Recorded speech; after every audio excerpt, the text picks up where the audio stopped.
श्रीमद् भगवद गीता के महात्म को प्रारंभ करते हैं। अब तक आपने समझा भारत भाग्य विधाता क्या है और श्रीमद् भगवद गीता का लक्ष्य क्या है। तो कहीं ना कहीं जो भारत भाग्य विधाता का लक्ष्य है वही श्रीमद् भगवद गीता का लक्ष्य है।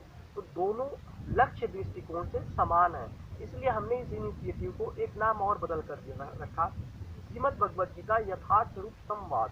क्योंकि यहाँ पर आपको श्रीमद् भगवद गीता का वही रूप दर्शन होगा जो उसका वास्तविक रूप है, जो यथार्थ रूप है। तो आइए सबसे पहले हम श्रीमद् भगवद गीता के महात्म्य की चर्चा करें। आज महात्म्य, फिर कल धीरे धीरे पृष्ठभूमि और श्रीमद् भगवद गीता के प्रथम अध्याय पर हम अपनी दृष्टि को स्थिर करेंगे। ओम श्री परमात्मने नमः। अथ श्रीमद् भगवद गीता महात्म्यम। गीता शास्त्रम इदं पुण्यम यः पठेत्यथ पुमान् विश्वपद्मवाप्नोति भय शोक आदिवर्जितः। गीताध्ययनशीलस्य प्राणायामपरस्य च नैव सन्ति हि पापानि पूर्वजन्मकृतीनि च। मलनिर्मोचनं पुंसां जलस्नानं दिने दिने सकृद्गीताम्भसि स्नानं संसारमलनाशनम्। गीता सुगीता कर्तव्या किं नैव शास्त्रविस्तरैः। या स्वयं पद्मावस्य मुखपद्माद्विनियसितं भारतामृत सर्वस्वं विश्ववक्ता द्विनियसितं। गीता गंगोदकं पीत्वा पुनर्जन्म न विद्यते। सर्वोपनिषदो गावो दोग्धा गोपालनन्दनः। पार्थोऽस्य सुधीर्भोक्ता दुग्धं गीतामृतं महत्। एकं सहस्रं देवकी पुत्रं गीतम् एको देवकी पुत्रेव। एको मन्त्रः तस्य नामानि यानि कर्मापि एकं तस्य देवस्य सेवा। अथ श्रीमद्भगवद गीता महात्म्यम समाप्तम्। तो आइए हम इस महात्म्य के हर एक श्लोक का भावार्थ देखते हैं और फिर उस भावार्थ के भीतर जो वास्तविक अर्थ छिपा हुआ है उसका चिंतन करते हैं। ठीक, श्रीमद् भगवद गीता के महात्मा का प्रथम श्लोक है, गीता शास्त्रम इदम पुण्यम यः पठेत्यथ पुमान्। गीता शास्त्रम इदम पुण्यम मतलब कि इस गीता रूपी धर्म शास्त्र को पढ़ने का यह पुण्य है। विश्व पद्मवाप्नोति भय शोक आदि वर्जिता। इसका पढ़ने का सबसे बड़ा पुण्य यह है कि व्यक्ति के भीतर इस भय शोक आदि जो विकार है वह नष्ट हो जाते हैं और साथ ही उसे भगवान विष्णु के कमल चरणों की प्राप्ति होती है। ठीक है, इस श्लोक में चर्चा योग्य विषय सिर्फ दो ही है, एक भगवान विष्णु के कमल चरण की प्राप्ति का होना और एक भय शोक आदि विकारों का नष्ट होना। सबसे पहले हम विश्व पद्मवाप्नोति को देखते हैं। देखिए, भगवान विष्णु के चरण को प्राप्त होने का मतलब क्या होता है? प्रेम। तो जब आप श्रीमद् भगवद गीता को पढ़ेंगे, इसका अद्भुत दर्शन, इसका अद्भुत ज्ञान देखेंगे तो अनायास ही श्री कृष्ण से आपको प्रेम हो जाएगा। वह प्रेम इसलिए क्योंकि उसने परम ज्ञान को आपको दिया है। तो जो कोई भी आपको आकर्षक लगता है, जिसका भी व्यक्तित्व आकर्षक लगता है, जिसकी भी अभिव्यक्ति आकर्षक लगती है, तो ये तो निश्चय है कि उस व्यक्ति के प्रति आकर्षण का होना, प्रेम का होना स्वाभाविक है। अब इसका भय शोक आदि विकारों का मिटना समझते हैं क्या होता है। देखिए, भय, सबसे बड़ा जो भय होता है वो मृत्यु का होता है और सबसे बड़ा शोक जो होता है वह प्रिय वस्तु के बिछड़ने का होता है। तो श्रीमद् भगवद गीता आपको भय से मुक्त इस रूप में कराती है क्योंकि वह यह बताती है कि तुम शरीर हो ही नहीं। और जब तुम शरीर हो ही नहीं, तुम आत्मा हो, तो आत्मा तो नैनम छिन्नन्ति तत्प्राणि नैनम दहति पावक न चैनम क्लेद्यन्त्यापो न शोषयति महांता। तो आत्मा का तो किसी भी रूप में कभी भी नाश हो ही नहीं सकता। अब जब आत्मा का नाश हो ही नहीं सकता है, भय किस बात का है। अब रहा शोक का। अब देखिए, शोक के लिए क्या टर्मिनोलॉजी। अभी हमने कहा कि प्रिय वस्तु का वियोग ही शोक का कारण होता है। अब आत्मा बताती, श्रीमद् भगवद गीता बताती है, सुख दुख के समय कृत्वा लाभा लाभ जय जय। यानी संयोग वियोग तो नित्य है, आज है कल नहीं है, क्या पता कल हो फिर ना हो। तो ऐसे संयोग और वियोग में कैसा ठीक है। तो श्रीमद् भगवद गीता भय शोक आदि विकारों से मुक्त कराती है और भगवान श्री कृष्ण के कमल चरणों की प्राप्ति कराती है। यह इसके अध्ययन का सबसे बड़ा पुण्य है। ये प्रथम श्लोक आशा करते हैं आपको समझ में आ गया होगा। अब द्वितीय श्लोक क्यों पढ़ते हैं। गीता अध्ययनशीलस्य प्राणायामपरस्य च नैव सन्ति हि पापानि पूर्वजन्म कृतीनि च। तो गीता अध्ययनशीलस्य प्राणायामपरस्य, इसका मतलब यह होता है कि जो व्यक्ति नित्य श्रीमद् भगवद गीता का अध्ययन करता है और साथ में प्राणायाम भी करता है, तो नैव सन्ति हि पापानि पूर्वजन्म कृतीनि च, तो वह जन्म जन्मांतर में पिछले अनंत जन्मों में जितना भी पाप किया होता है उससे मुक्त हो जाता है। अब बताइए, देखिए हमने एक स्टेटमेंट पढ़ा मुनि श्री तरुसागर जी महाराज का, तो उन्होंने कहा कि लक्ष्मी अगर ज्ञान से प्राप्त होती है तो पंडितों के पास क्यों नहीं है, और लक्ष्मी अगर कर्म से प्राप्त होती है तो किसानों के पास क्यों नहीं है। फिर उन्होंने अपना कंक्लूजन दिया कि लक्ष्मी सत्कर्म से प्राप्त होती है, यानी लक्ष्मी सिर्फ पुण्य से प्राप्त होती है। और अभी हमने बताया कि अगर आप गीता अध्ययनशील से प्राणायाम परश्च नैव सन्ति ही पापानि पूर्व जन्म कृतीनि च, अब जब आपके पाप ही नष्ट हो गए तो जो शेष बचाओ तो पुण्य ही है ना भाई। यानी कि श्रीमद् भगवद गीता पुण्यदायी है, इसका अनंत पुण्य है, इसके पुण्य की तो कोई सीमा नहीं है। इसके उदाहरण के रूप में अगर हम देखें तो इस समय समाज में डॉक्टर विवेक बिंद्रा का बिजनेस अड्डा पूर्ण रूप से श्रीमद् भगवद गीता पे ही चलता है। मोदी जी कहीं भी जाते हैं तो वह श्रीमद् भगवद गीता का ही प्रचार करते हैं। वह यह सिद्ध करने का प्रयास करते हैं कि आज अगर नरेंद्र दामोदर मोदी कुछ भी है तो वह सिर्फ और सिर्फ भगवद गीता के कारण। बताइए आपको इस प्रकार के अगर लाइव एग्जाम्पल्स लाइफ में मिलते हैं फिर भी आप श्रीमद् भगवद गीता के ओर आकृष्ट नहीं होते हैं, तो यह आपका दुर्भाग्य है। अब हम तीसरे श्लोक पर आते हैं। मल निर्मोचनम पुंसाम जल स्नानम दिने दिने सकृत गीताम हसी स्नानम संसार मलनाशनम। देखिए, मल निर्मोचनम पुंसाम जल स्नानम दिने दिने, यानी कि शौचोपचार के बाद या रोज रोज स्नान करने से ये जो भिन्न भिन्न प्रकार की नित्य नैमित्तिक क्रियाएं हैं इनसे तो हमारा केवल शरीर ही शुद्ध होता है। देखिए, आप मल मूत्र किए तो इसके बाद अब आप भिन्न भिन्न तरीके से अपने शरीर की स्वच्छता करते हैं। यार नहाते हैं तो पूरा मल मल के नहाते हैं, तो इसलिए मल निर्मोचनम पुंसाम जल स्नानम दिने दिने सकृत गीताम हसी स्नानम संसार मलनाशनम। तो अगर आपने जीवन में एक बार भी इस श्रीमद् भगवद गीता रूपी दिव्य ज्ञान गंगा में स्नान कर लिया तो विश्वास मानिए समस्त सांसारिक मल नष्ट हो जाए।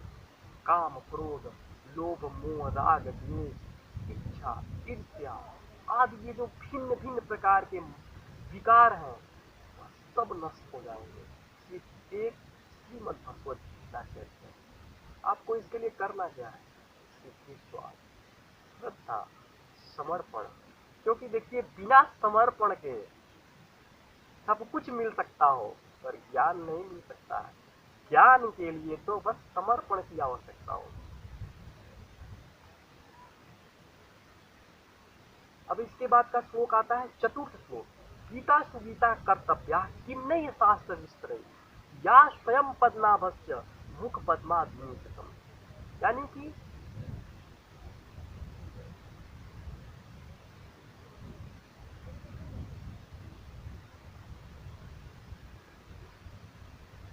ये जो श्रीमद् भगवद गीता है क्या सुगीता करने योग्य है। सुगीता का मतलब क्या होता है, इसको प्रैक्टिकल करना चाहिए। यानी हम जो कुछ भी इसमें पढ़ते हैं हमारा यह कर्तव्य है कि हम उसको अपने जीवन में अप्लाई करें, लागू करें।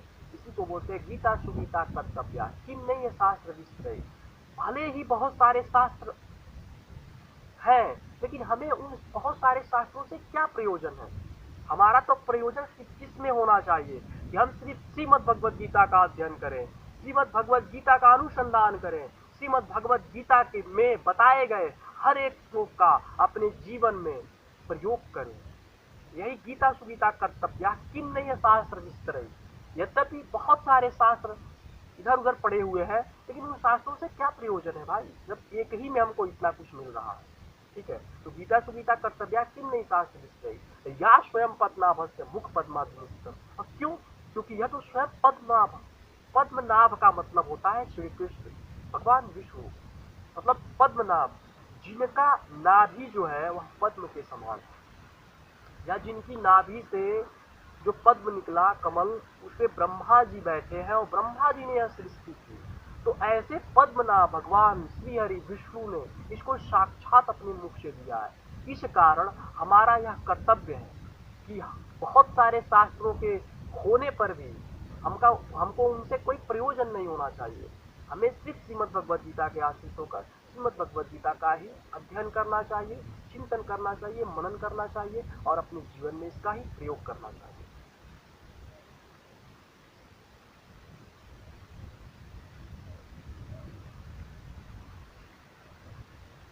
अब इसके बाद का श्लोक आता है भारतामृत सर्वस्व विष्णु वक्ता धीनितम गीता गंगोदकम पुनर्जन्म न। देखिए भारत अमृत, तो भारतामृत सर्वस्वम विष्णु वक्ता धीनितम, ये जो भारत में मिलने वाला दिव्य अमृत है जो भगवान विष्णु के द्वारा दिया गया है, ये हर जगह सुगम है, हर जगह सरलता से प्राप्त हो सकता है।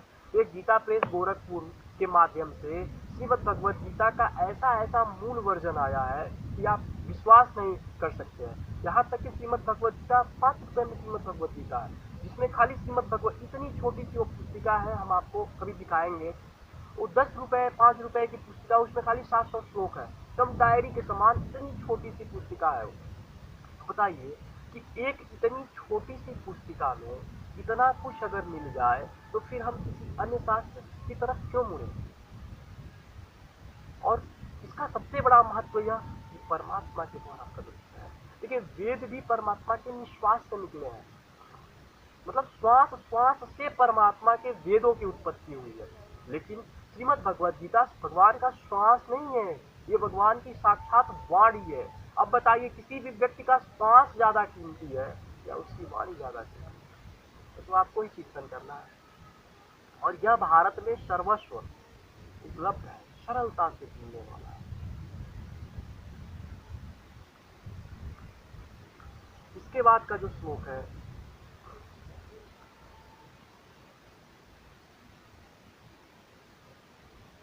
गीता गंगोत्कम पित्वा पुनर्जन्म विद्यते। गीता रूपी इस ज्ञान गंगा को अगर आपने जीवन में एक बार भी पी लिया तो आपको पुनर्जन्म नहीं लेना पड़ेगा। ठीक है, और ये सबसे बड़ा जो सहयोग है श्रीमद् भगवद गीता के तरफ से आपके जीवन में, वह यह कि आपको पुनर्जन्म लेना ही नहीं, मतलब मोक्ष प्राप्ति का सर्वोत्तम साधन श्रीमद् भगवद गीता है।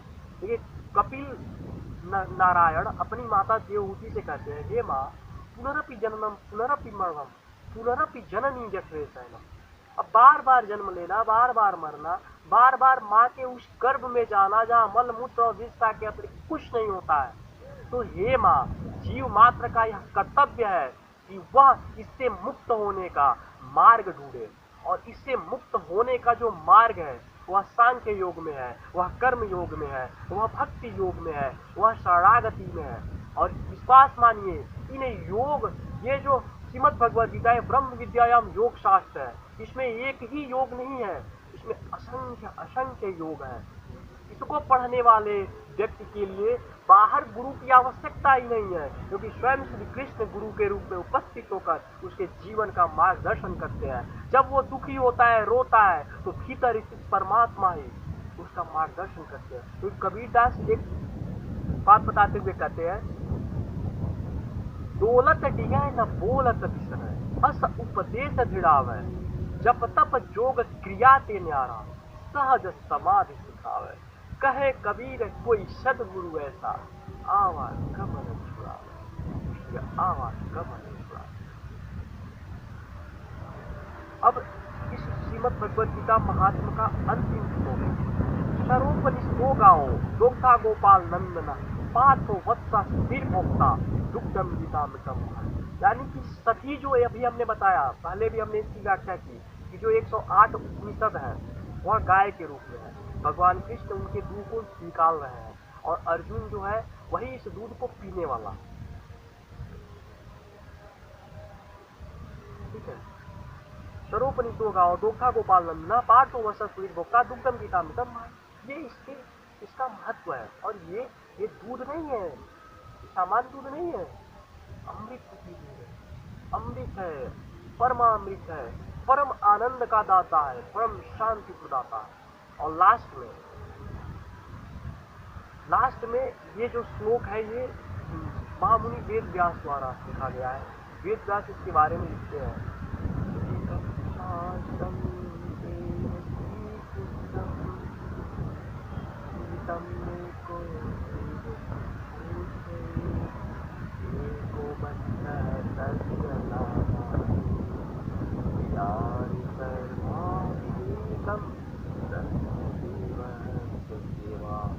यानी कि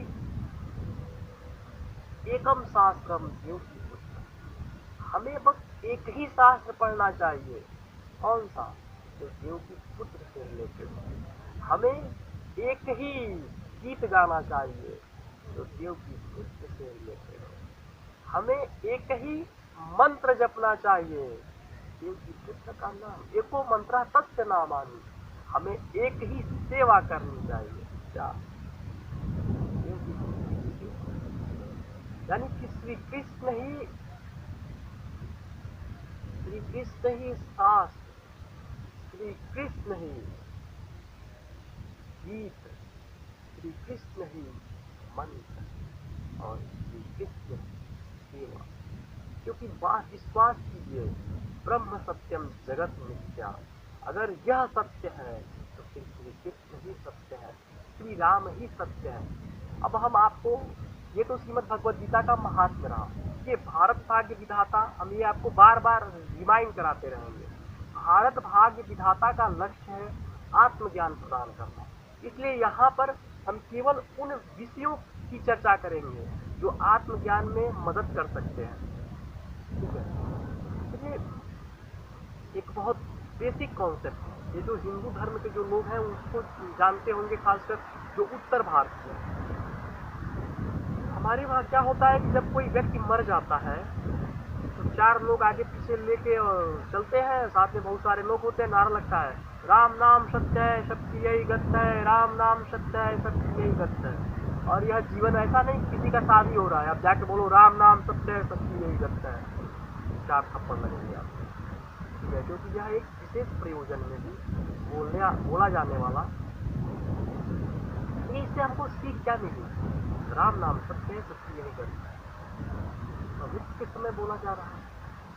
ये मृत्यु के समय कोई बात अगर बोला जाए तो होना हो, क्योंकि कोर्ट में भी जो भारतीय संविधान है, कानून न्याय प्रणाली है, न्याय व्यवस्था है, उसके अंतर्गत भी आपको भगवत गीता दिया जाता है कि गीता पर हाथ रखकर मैं शपथ खाता हूँ कि जो बोलूंगा, सही के सिवा कुछ नहीं बोलूंगा। या आप इस्लाम धर्म के हैं तो आपको कुरान दिया जाता है, अगर आप ईसाई धर्म के हैं तो बाइबल, सिख धर्म के हैं तो गुरु ग्रंथ साहब। इस प्रकार से देखिए, यानी कि अगर धर्म है तो धर्म शास्त्र भी है, अगर धर्म का अस्तित्व है तो धर्म शास्त्र है, अगर धर्म शास्त्र न हो तो धर्म का भी अस्तित्व नहीं होगा। यानी कि एक बच्चा हिंदू के घर जन्म लिया, उसको मुस्लिम के घर छोड़ दो और 20 साल बाद देखने जाओ तो वो कुरान पढ़ रहा होगा, तो बोलेगा बिस्मिल्लाह अल्लाह। ठीक है, तो तात्पर्य यह, उसी बच्चे को जंगल में छोड़ दो तो वो जंगली हो जाएगा, जंगल की भाषा सीख लेगा। इस प्रकार सिद्ध होता है कि बिना धर्म शास्त्र के कोई धर्म नहीं हो सकता है, और शास्त्र का मतलब ही विज्ञान होता है। जैसे फिजिक्स में Newton first law of motion, Newton second law of motion, Newton third law of motion, ये सब क्या है? ध्यान तो गति के समीकरण है, लेकिन यह एक विज्ञान है। यानी कि प्रयोग, प्रेक्षण और निष्कर्ष से जो ज्ञान प्राप्त होता है उसी को विज्ञान कहते हैं। इसलिए यह जो श्रीमद् भगवद गीता रूपी विज्ञान है, इसको ऐसे मत मानिए, पहले प्रयोग कीजिए, फिर निष्कर्ष करो। हम जो यहाँ से आपको दे रहे हैं वह आप मत ग्रहण कीजिए, लेकिन चिंतन चिंतन कीजिए, मनन कीजिए। जो सही हो उसको स्वीकार कीजिए, जो गलत हो उसको छोड़ दीजिए। एक हंस का यही कार्य होता है कि उसके पास अगर दूध और पानी का मिश्रण दे दिया जाए तो वह दूध को पी लेता है, पानी को छोड़ देता है। इसलिए हंस बनिए। श्रीमद् भगवद गीता आपको हंस बनाती है, परम हंस बनाती है। यही है श्रीमद् भगवद गीता का मूलतम महात्म, इसकी महिमा। फिलहाल तो इसकी महिमा कोटि कोटि जन्म लग जाए फिर भी कोई वर्णन नहीं कर सकता। हमने तो केवल जो हमारे पास गीता प्रेस गोरखपुर से श्रीमद् भगवद गीता आती है, हमने आज उसके महात्म का वर्णन किया।